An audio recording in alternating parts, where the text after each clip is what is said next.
alguns creditamentos, insumos, e essa discussão ela vai para o Poder Judiciário e, como o ilustre presidente aduziu, enchendo aí o Poder Judiciário de discussões específicas e muitas vezes, como aconteceu na exclusão da base de cálculo do PIS e COFINS, paz eternas, né? Os contribuintes, eles vão com suas teses, buscar o Poder Judiciário, decisões de todos os lados são vinculados aí ao Poder Judiciário, até chegar no STJ e STF para fins de que o conflito seja dirimido. Em relação ao GAT, é importante ressaltar que a questão chegou ao STJ em 2014. A partir de então, várias decisões favoráveis foram aí julgados em favor dos contribuintes. De 2014 até o julgamento do caso Paradigma, que logo explicarei, de 2014 a 2020, todos os ministros das sessões tributárias, da primeira e segunda turma, julgaram a questão de forma favorável para os contribuintes, no sentido de exclusão da taxa de capatazia do imposto de importação, claro, com base aí na correta interpretação do artigo 8º do GAT, especificamente que a taxa ela deve incidir aí em relação ao valor aduaneiro até a chegada do porto, e não da entrada em território brasileiro. De 2014, como aduzido a 2020, todos os ministros, ministro Falcão, Oli Fernandes, Humberto Martins, todos que posteriormente mudaram o entendimento, julgavam a favor dos contribuintes. Foram aproximadamente, de acordo com a pesquisa realizada, 30 casos, inclusive tive a honra de elaborar um parecer a pedido da doutora Melina, que foi para o STJ para fins de modulação de efeitos, que logo será abordado. Próximo. Então, o tema repetitivo que foi afetado é o recurso especial 17.99.306, inclusive de patrocínio da doutora Melina, um recurso muito emblemático por parte do STJ. Foi reconhecida como tema repetitivo o recurso, ou seja, todas aquelas ações desse assunto em curso, elas foram sobrestadas para que esse recurso fosse julgado e, obviamente, o seu resultado será aplicado a todos os demais casos. E aí vem algumas questões específicas. Primeiro, o princípio da isonomia. Como que todos esses contribuintes que antes ingressaram com essas ações tiveram seus trânsitos em julgado, doutor Leandro, favoráveis, excluindo a taxa de capatazia e compensando os seus créditos.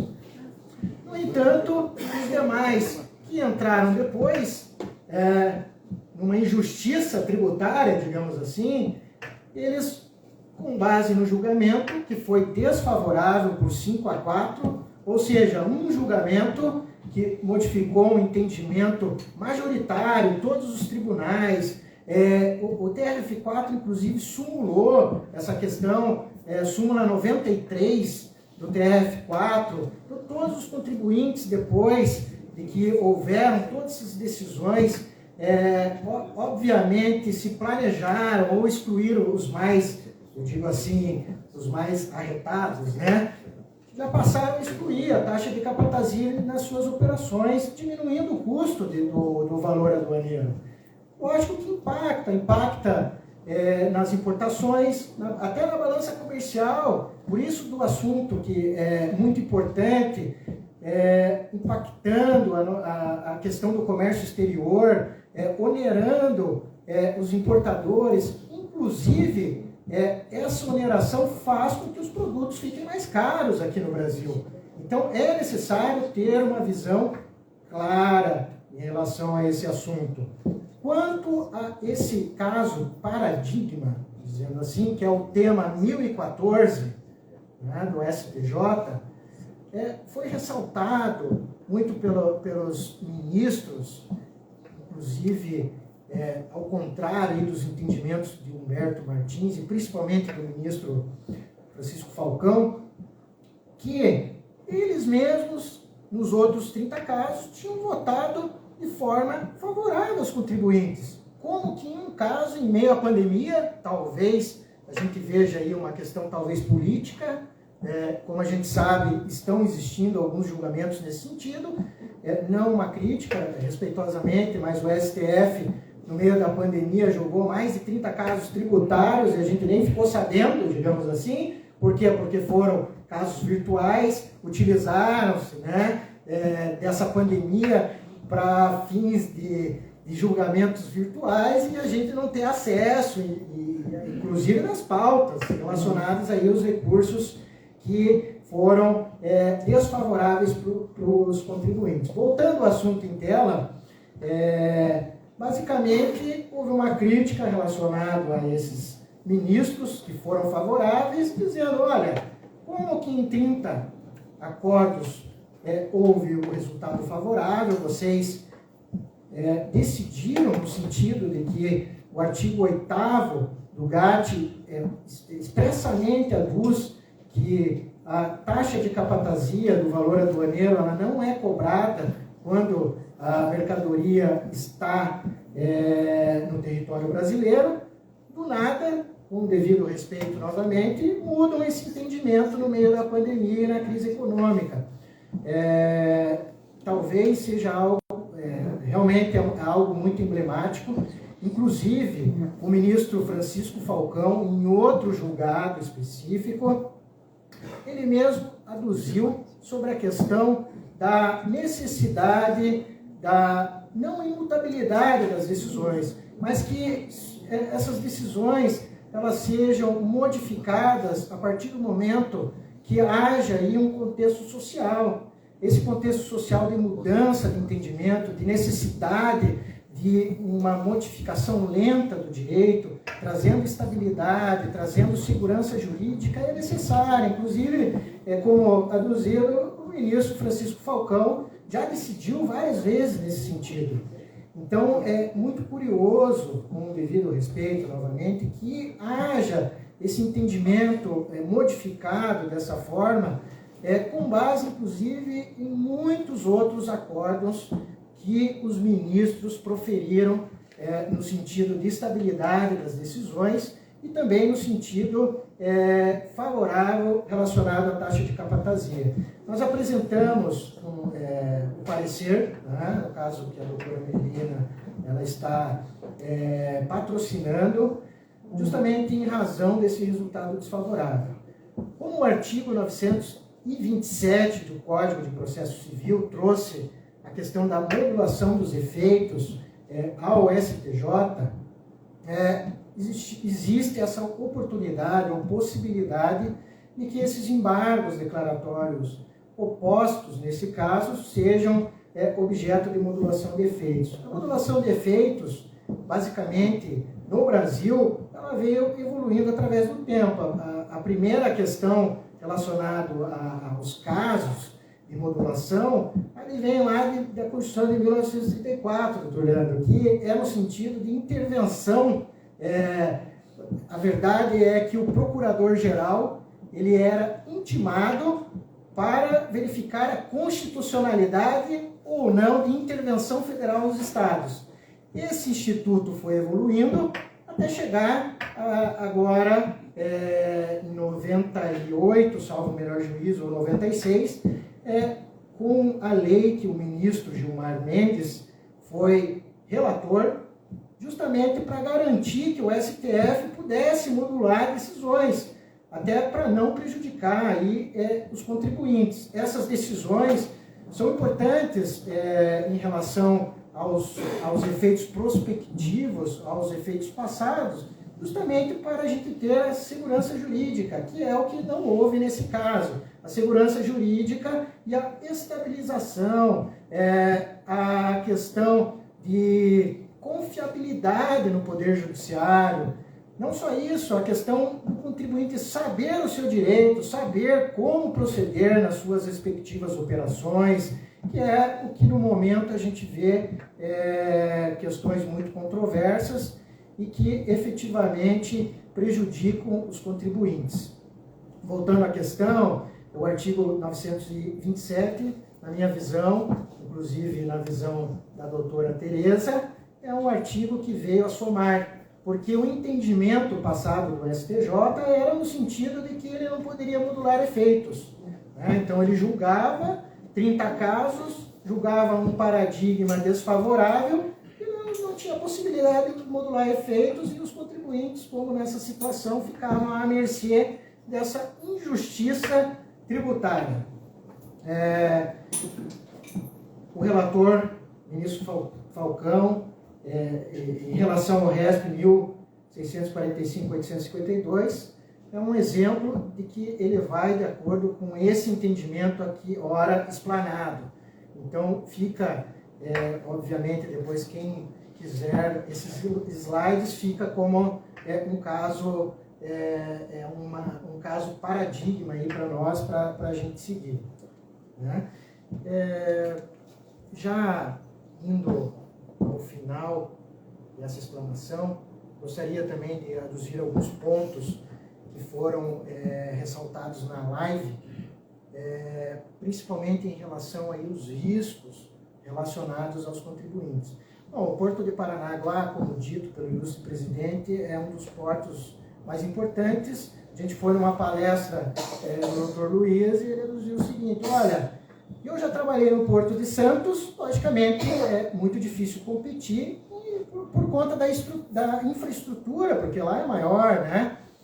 Mas nós somos um porto que tem uma administração e que em poucos anos mais que dobrou a quantidade de operações comerciais em relação a exportações, importações.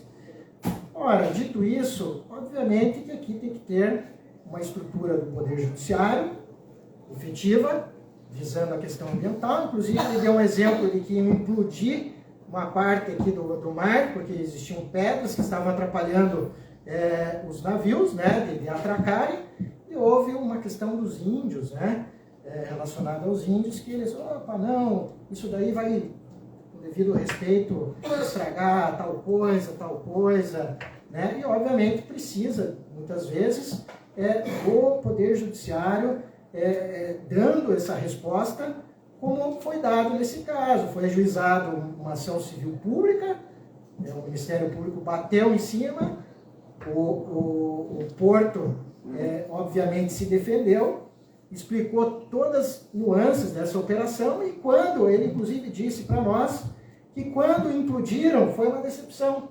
Por que foi uma decepção? Porque não fez barulho, não fez nada, então é algo que inimaginável.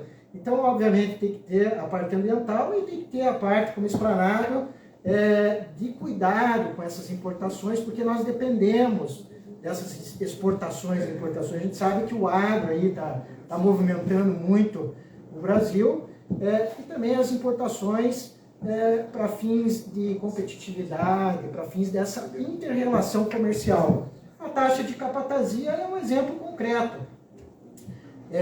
Em relação ao caso específico, vejam, logicamente o Poder Executivo ele verificou que existia uma interpretação equivocada em relação à inclusão dessa taxa na base de cálculo do imposto de importação, inclusive aí publicando o decreto 11.090 de 2022. Esse decreto nada mais veio acrescentar um parágrafo no sentido de que é excluído a taxa de capatazia do valor aduaneiro, manuseio, enfim, da carga, etc. Então, o que ocorre para o caso concreto? O artigo 493 do CPC, ele possibilita que fatos supervenientes sejam apresentados ao Poder Judiciário.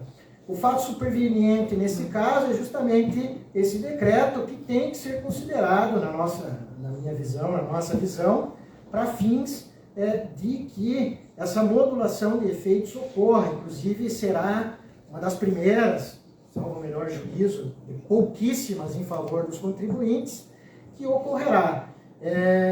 Esse decreto, ele veio sim a dirimir a matéria. Daqui para frente, os contribuintes não mais vão precisar incluir essa taxa que afeta os custos da importação, mas lembrando, aqueles contribuintes que fizeram seus planejamentos tributários, que já retiraram essa taxa no passado com base em todo esse posicionamento do Judiciário, de todos os TRFs, do STJ, eles poderão sofrer aí uma intimação da Receita Federal e caso não paguem com juros taxa Selic, que é a maior taxa aí do mercado, que é a atualização específica aí dos tributos federais, poderão ser autuados se não pagarem. E essa autuação muitas vezes tem lá uma multa de 75%, quiçá 150% que eles estão aplicando direto contra os contribuintes de uma forma indistinta, aduzindo que os contribuintes estão omitindo renda, omitindo faturamento, e muitas vezes não é nada disso. Muitas vezes é um erro contábil, ou nesse caso é um planejamento tributário, que na minha visão não é abusivo. Ele existia efetivamente com base no entendimento majoritário do Poder Judiciário. Isso tem que ser levado em conta, sob pena da insegurança jurídica estar aí dentro das operações dos importadores ad eterno, né, digamos assim, porque a gente não consegue dirimir as questões de forma, com devido respeito novamente, coerente em relação a esses entendimentos desfavoráveis. Já indo ao fim, tenho pouco tempo, já recebi a plaquinha aqui, então tenho que acelerar a fala, senão eu vou ficar falando aqui mais meia hora sobre o assunto. É importante, então, ressaltar já nas conclusões, esse decreto veio sim a dirimir essa questão, que os contribuintes eles devem ter seu direito, o respectivo direito garantido, sob pena, como eu disse, de serem intimados pela Receita Federal, sofrerem autos de infração que vão se perpetuar na esfera administrativa até chegarem no CARF. A gente sabe que existe um julgamento das delegacias, das DRJs, que nós, advogados, não podemos participar, não podemos sustentar. Então, são auditores fiscais, colegas, logicamente, nós não estamos dizendo que eles são imparciais, mas são colegas uns dos outros que fazem esse julgamento, que a OAB, inclusive, já solicitou a abertura para que a gente participe, devido ao processo legal, né, contraditório e ampla defesa, tão importantes aí para nós, advogados, nós não podemos participar. Então, essas discussões, elas serão dirimidas no CARF, e o CARF atolado hoje, como a gente sabe, faltando conselheiros, segurando as decisões em relação a vários casos, e isso também onera os importadores, tem que pagar advogado, taxa Selic sendo acrescentada nos tributos, onerando mais a empresa e trazendo insegurança jurídica quanto ao seu planejamento aduaneiro e tributário.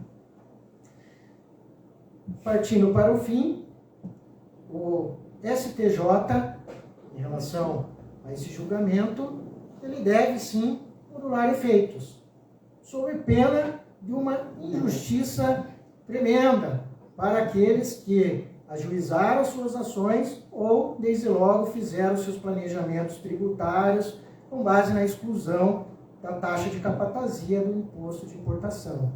Caso isso não ocorra, isso realmente vai acontecer. Muitos contribuintes vão ser, obviamente, prejudicados, talvez autuados, e serão injustiçados. Eu agradeço novamente a possibilidade de aqui explanar.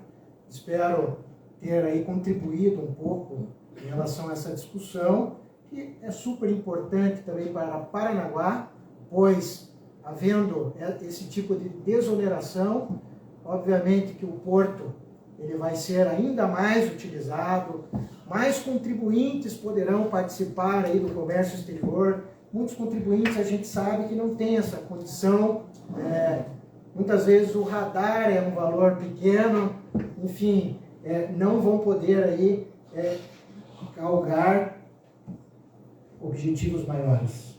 Muito obrigado a todos, fico à disposição.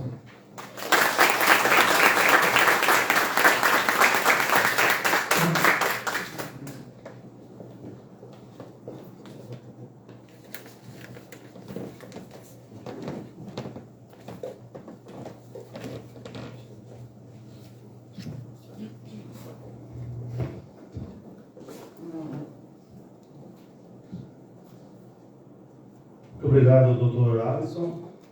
Realmente é um tema espinhoso, mas palpitante, e o doutor colocou de uma forma muito didática e que com certeza vai fazer a todos nós refletirmos sobre o assunto. E aproveitando o gancho, eu colocaria a mesa livre para os debatedores, a doutora Belina Hidalgo e o doutor Eduardo Navarro, para tomar assento à mesa, por gentileza.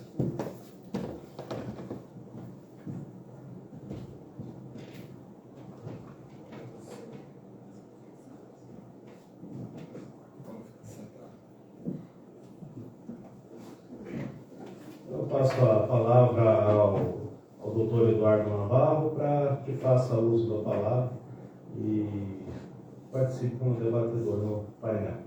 Obrigado. Bom dia a todos. Mais uma vez agradeço a oportunidade de estar aqui, a presença de todos que preencheram essa sala com calor humano, com a companhia para debater esse tema tão relevante, tão importante, tão bem exposto pelo Dr. Yamazaki.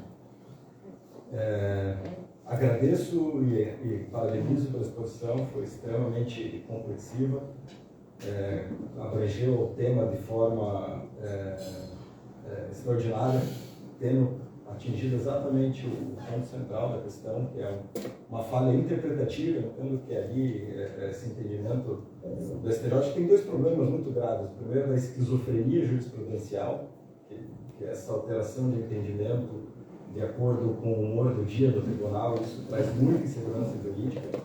E o segundo, que é uma falha de interpretação, para se dizer até mesmo crassa, porque o acordo de valoração aduaneira, como o doutor bem colocou, até se ele quiser trazer de volta o painel, não enxerga? Mas eu tenho ele escrito aqui. Ele permite que as despesas ou os gastos relativos à carga, à descarga, ao manuseio associados ao transporte da mercadoria importada até a chegada aos locais referidos no inciso 1º, que é o porto. Então, tudo aquilo que se gasta com transporte até o porto, ele pode ser incluído dentro da valoração aduaneira e, portanto, dentro da base de cálculo dos tributos aduaneiros.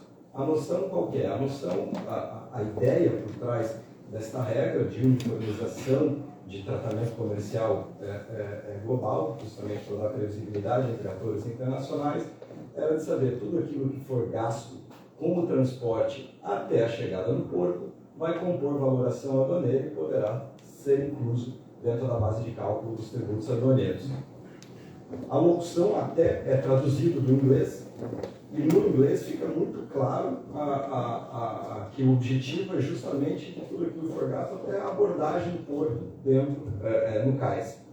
No português foi utilizada a locução até, e aí veio a interpretação. Até o porto significa inclusive as despesas no porto, ou tão somente até a chegada do navio no porto. A Receita Federal, dentro do seu poder interpretativo, via instrução normativa, publicou seu posicionamento dizendo que eu entendo que até o porto significa inclusive as despesas incorridas no porto. E isso levou à judicialização do tema, que por muito tempo foi dado ganho de causa ao contribuinte, entendendo que esse entendimento da Receita Federal é abusivo, ou seja, essa interpretação da norma é equivocada e, portanto, deve prevalecer o entendimento de que aquelas despesas incorridas dentro da estação portuária, ou seja, depois que o container ou a carga já foi retirada do navio, elas não devem compor a tributação base de cálculo dos tributos aduaneiros. Pois bem, convivemos com esse entendimento, ajuizamos ações judiciais para discutir, para garantir o direito, para repetir o passado. Alguns, como o doutor bem colocou, resolveram aplicar por conta própria, dada a solidez do entendimento. E quando eu chamo de entendimento sólido, é súmula no TRF4, matéria repetidamente, reiteradamente decidida na primeira e na segunda turma do STJ, que são as turmas competentes para julgar essa matéria.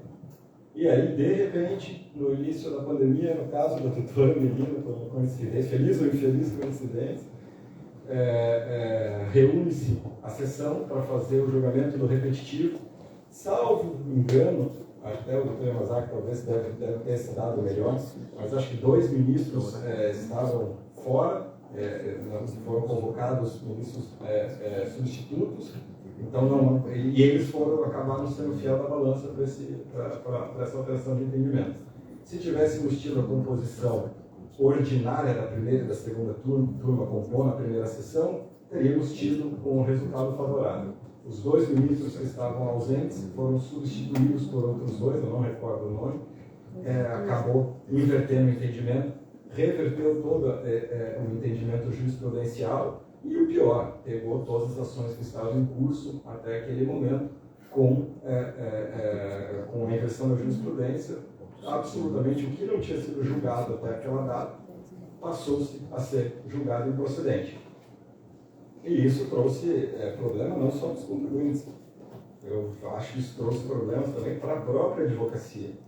Porque eu, como advogado, com experiência própria, talvez isso tenha acontecido com os colegas também, tiveram que enfrentar a situação de entregar uma ação improcedente para o cliente, sendo que o empresário do barracão ao lado dele ganhou. O outro advogado do outro amigo dele ganhou a ação do THC.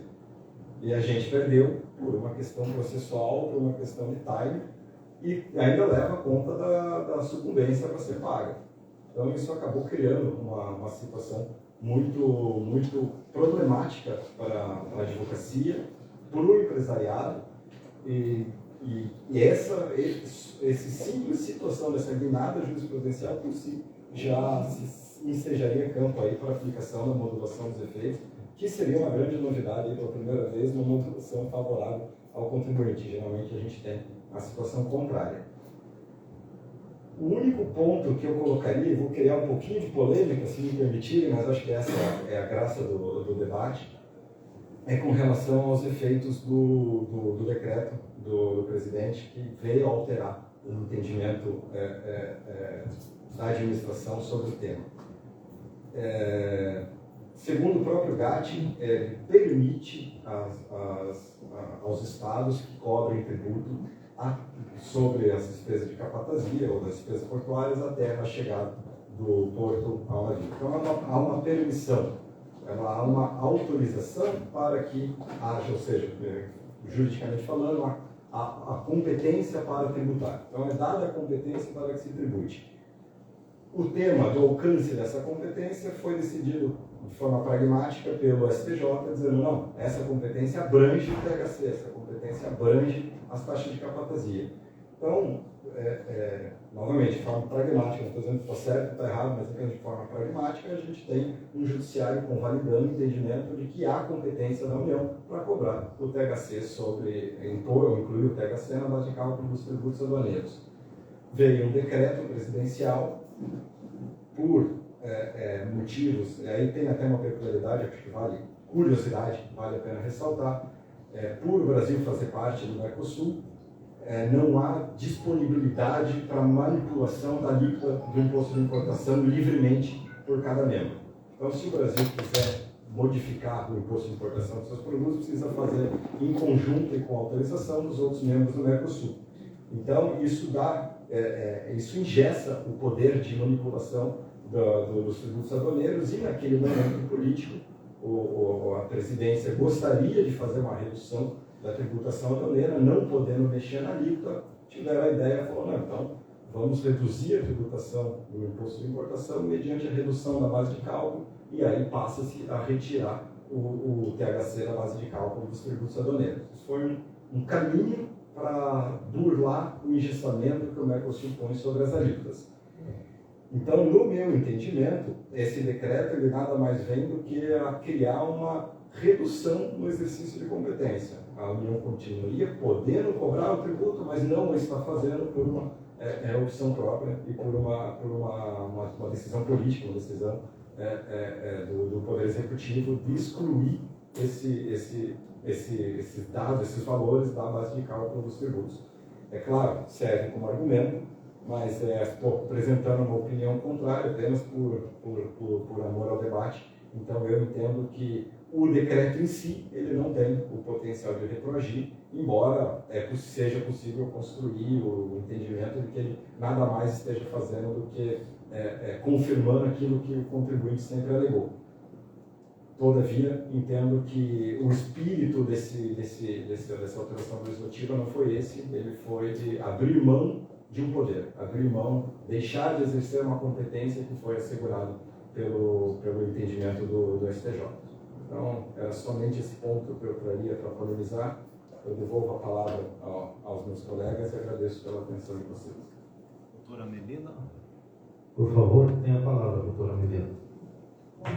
Primeiro, agradeço a presença de todos. É sempre um prazer estar aqui em Paranaguá, com alguns eventos que a gente vem trazendo, né, querendo integrar as condições para que todos possam participar. Sobre o tema, o que eu tenho alguns comentários dessa questão. Primeiro, se a gente for pensar em importação, deixando tudo de lado, a importação existe muito tempo antes dessa instrução normativa, né, que modificou. Lá, em 1997, quando foi criado o Siscomex, como um sistema para a utilização de registro das declarações, o THC ele não era base não fazia parte da base de cálculo do imposto de importação. E bem no início das importações, a gente também só pagava imposto de importação. Então, eu não pagava IPI, não pagava PIS, não pagava COFINS, não pagava ICMS. Então, a única questão que trazia para uma importação era o imposto de importação.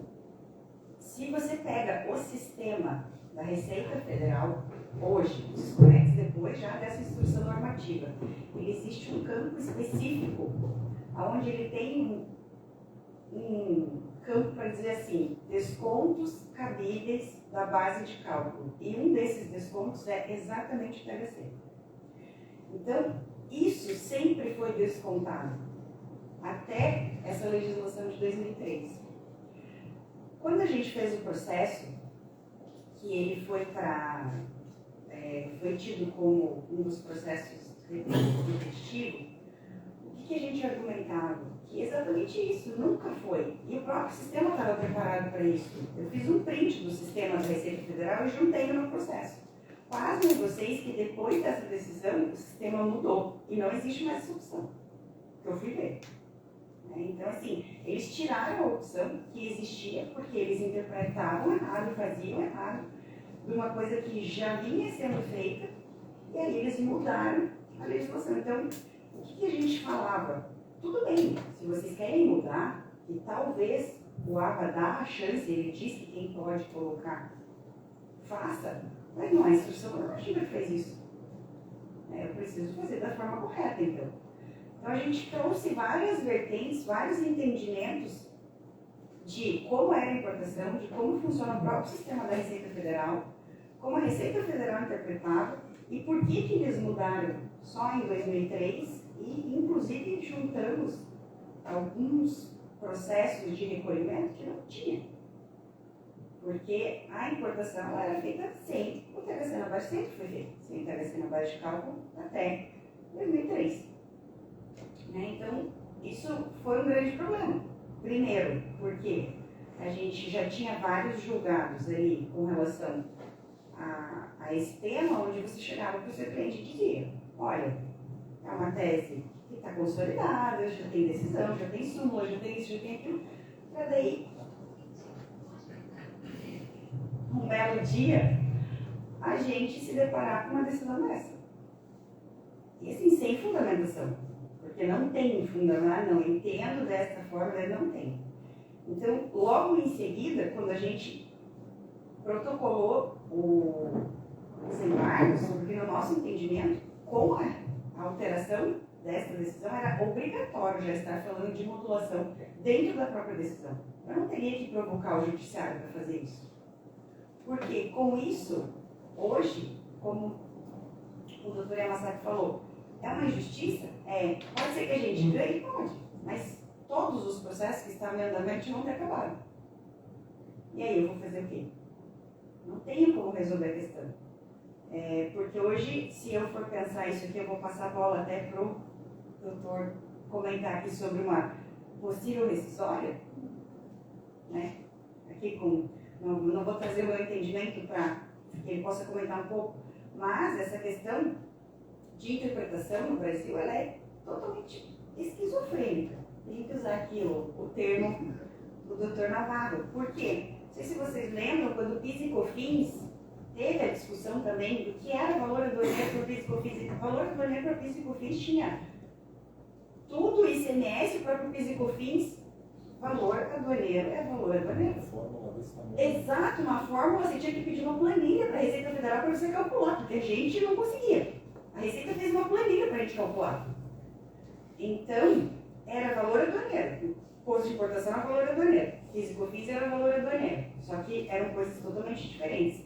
Então, dá para saber, dá para ver por um histórico que a interpretação da Receita Federal não é de forma correta. Eles interpretam o que eles querem, então isso é demonstrado diversas vezes e o judiciário simplesmente...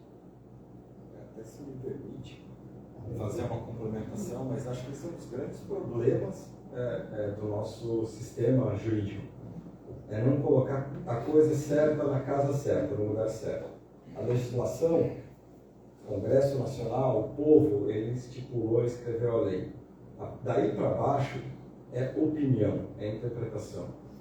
Instrução normativa nada mais é do que o entendimento da Receita Federal sobre determinada legislação. Instrução normativa não tem poder de norma, não tem força legal. Ele é simplesmente uma forma que a Receita Federal tem de uniformizar e publicar o seu entendimento daquela norma. Claro, é uma opinião, assim como a minha, assim como a da Melina, assim como a do Yamazaki, e elas têm que ser confrontadas com o mesmo valor. A Receita Federal, quando ela normatiza, ela opina. O contribuinte tem o mesmo direito à opinião e o Poder Judiciário tem que levar a decisão com a mesma perspectiva. Não, a Receita Federal escreveu, ou que a Receita Federal normatizou, ou publicou via instrução normativa, tem força de lei. Não tem. É tão somente uma opinião, uma interpretação, tanto quanto a que o contribuinte pode fazer. Exato. E aí cabe ao judiciário interpretar conforme a lei, não conforme a instrução normativa. Porque se o judiciário não colabora, mas assim, então tem essa grande questão, né? A gente está tentando pedir, eu acredito que esse embargo de declaração já está quase 2 anos lá para ser julgado, quase 2 anos. A gente já tentou, já entrou em contato, já pediu para preferência de julgamento, não conseguiu, não tem. Então eu acho que tem alguém lá contabilizando, faltam 10 processos só sobre essa matéria, a hora que acabar a gente entra para julgar e modula. Eu acho que tem alguém lá que fica fazendo isso, lá no escritório do Falcão, lá no gabinete dele.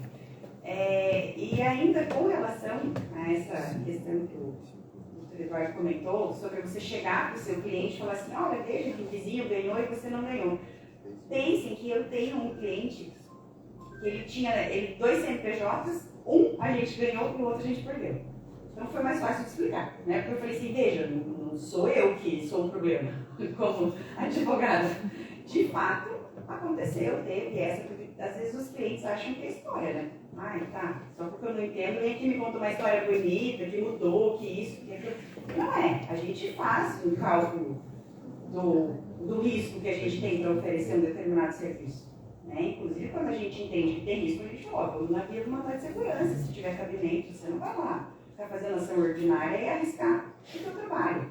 Então, eu passei essa situação onde eu consegui para um CNPJ, a gente ganhou, para outro CNPJ, a gente perdeu. Eu falei assim, então agora vamos importar só por qual CNPJ? Só por esse que ganhou, né? Esse é outro aqui, vira outra coisa, vira o que você quiser. Essa outra empresa. Porque aí a gente tem que, da mesma forma que eles fazem a gente se adaptar, eu tenho que também trabalhar isso com o meu cliente. Então nós tivemos tudo isso, né? Foi o que nós estamos tentando passar. Acredito que se a gente ganhar, né, que eu entendo que sim, mas assim, a efetividade da decisão não vai trazer muita, a não ser que tivesse algum cabimento posteriormente a isso.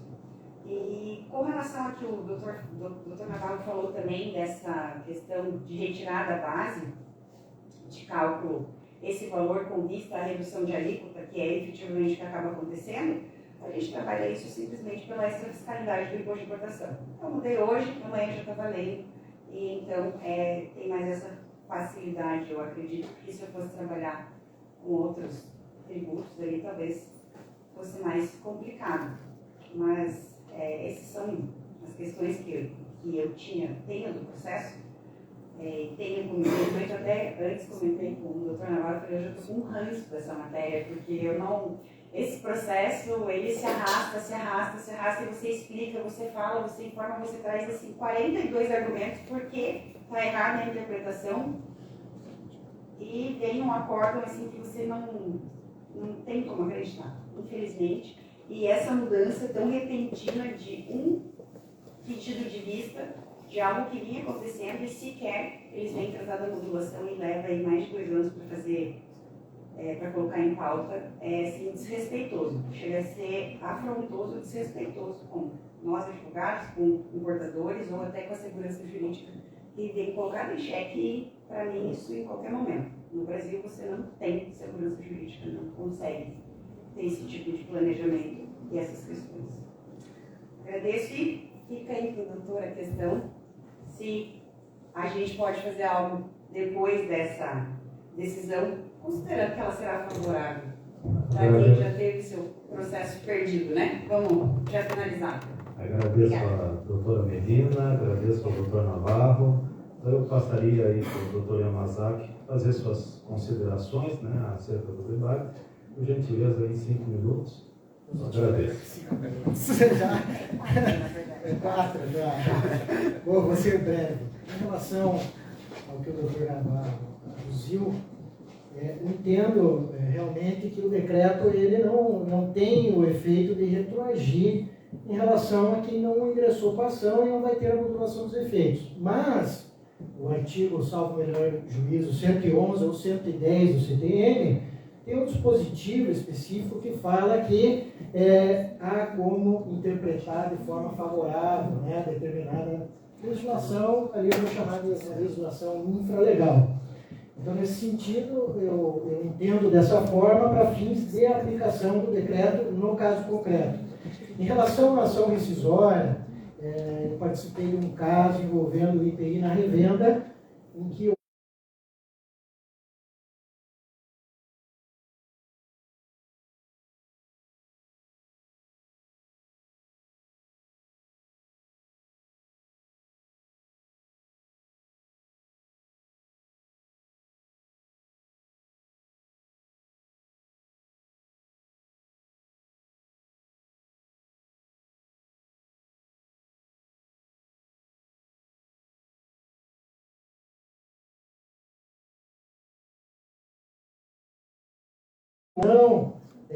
do trânsito em julgado em matéria tributária, que na minha visão não existe. Né? Como que você vai ter a segurança jurídica, transita em julgado a sua ação tributária favorável, e daí existe lá um entendimento desfavorável não sei quantos anos depois pelo STF, e imaginem só a possibilidade de uma ação rescisória com base nessa questão. Então, obviamente, como a doutora aduziu, a insegurança jurídica está evidente em matéria tributária. Talvez por questões políticas, nunca, salvo o melhor juízo, pensando efetivamente no contribuinte. Mas no nosso caso concreto, como advogados, se perdermos, vamos entrar com ação rescisória. Até porque temos que tentar e temos que combater essa injustiça tributária. Até se me permite, essa decisão, vou puxar o meu gancho, mas essa decisão da STF, ela foi, para não dizer, escatológica. Segundo o entendimento que prosperou, a mudança de entendimento jurisprudencial, ela impõe automaticamente a rescisão da coisa julgada. Não é nem necessário, foi embargado, então acho que Na verdade, o julgamento não foi encerrado, salvo o melhor juízo, o julgamento não foi encerrado, ele só tem quórum favorável a essa tese.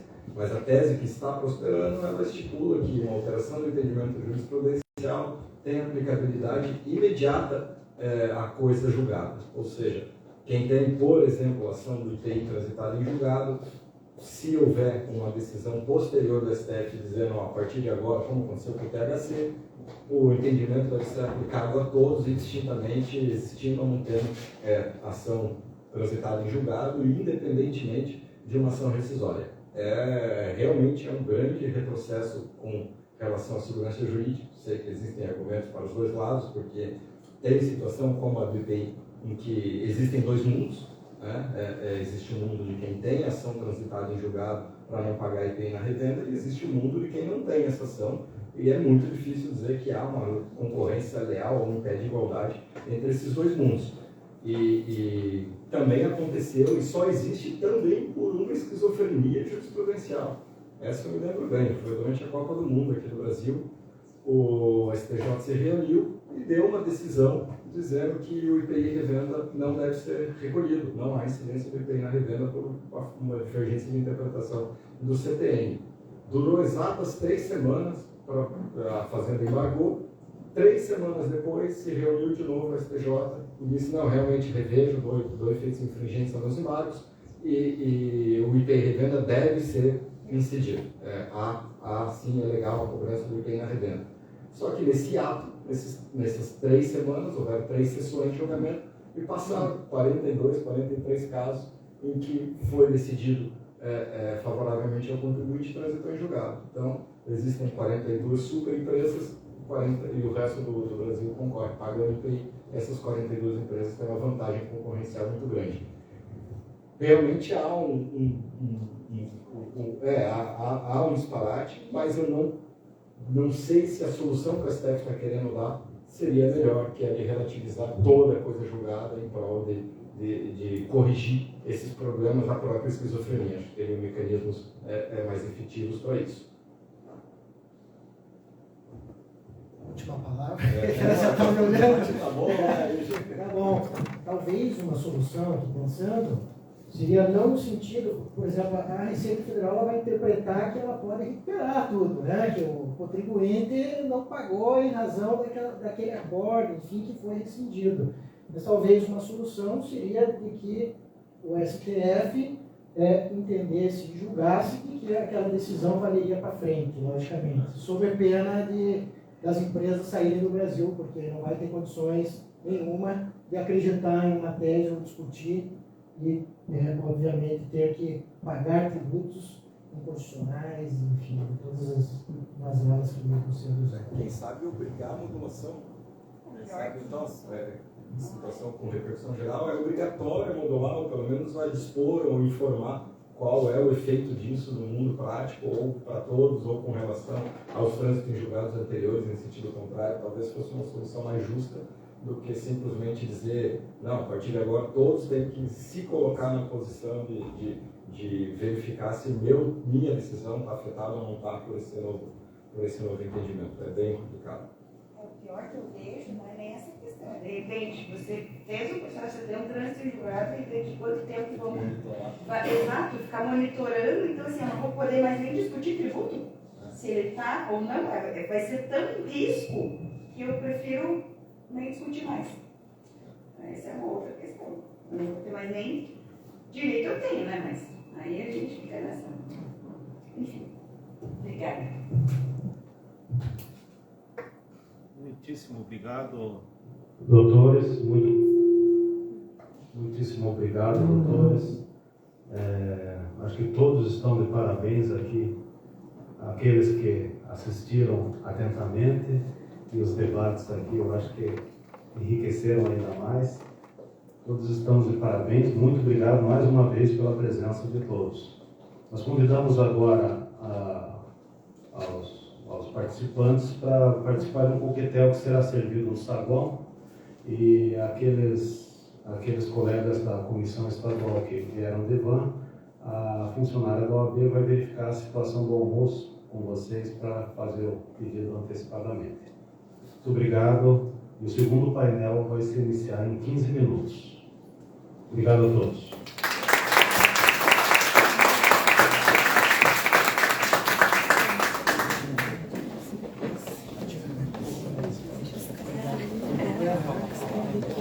Retornaremos.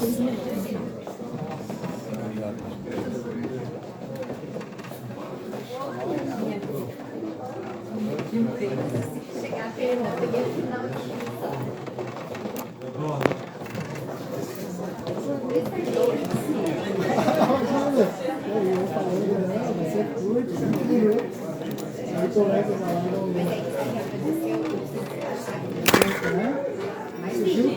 aí o horário não dava, tudo bom. É isso que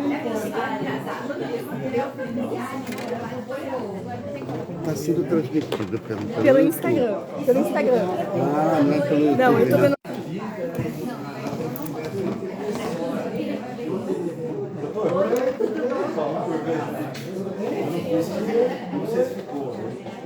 Não, excelente.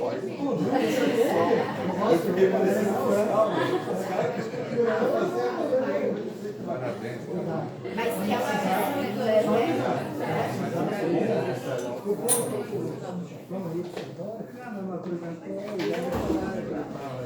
e essa questão daí mais esquizofrênico é os sindicatos venderem isso. Você sabia?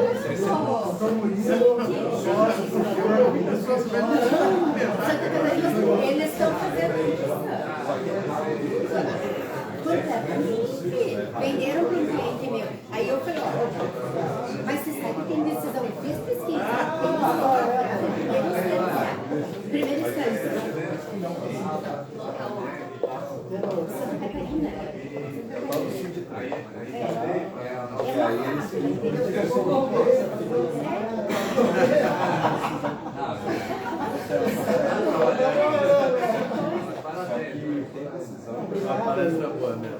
fácil, tá divertido, né? Eu falei, ó, isso daí é uma bomba relógio.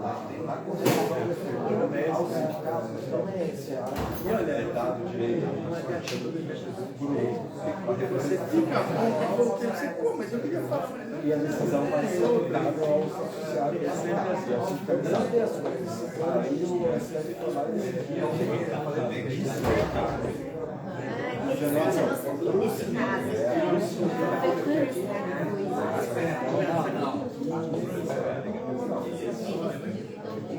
que não pode. Se o seu carro for bom, pelo menos ele não achou que era o seu. Um ganha e outro. Que é o normal, quando a gente aprendeu o processo civil, era isso, né?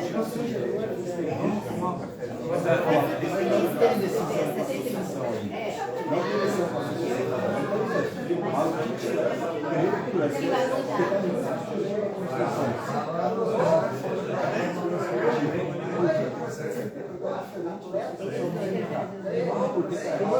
Porque é o Supremo, né? Que é o esquizofrênico, né?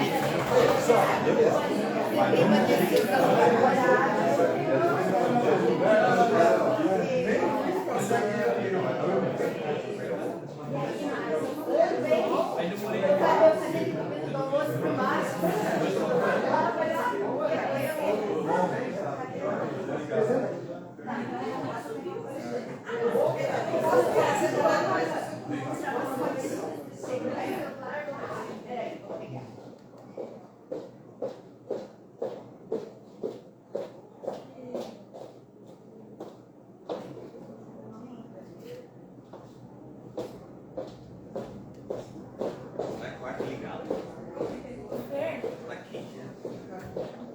Fernanda?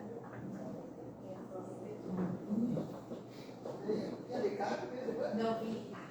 Acho que agora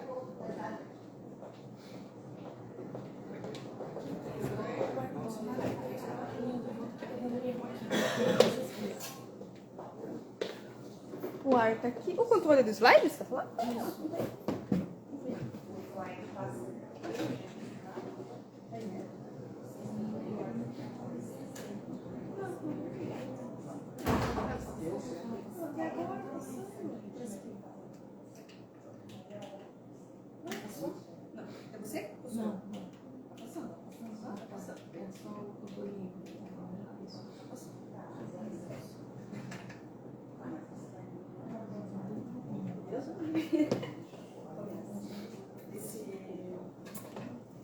Essa transmissão. Escreveu assim.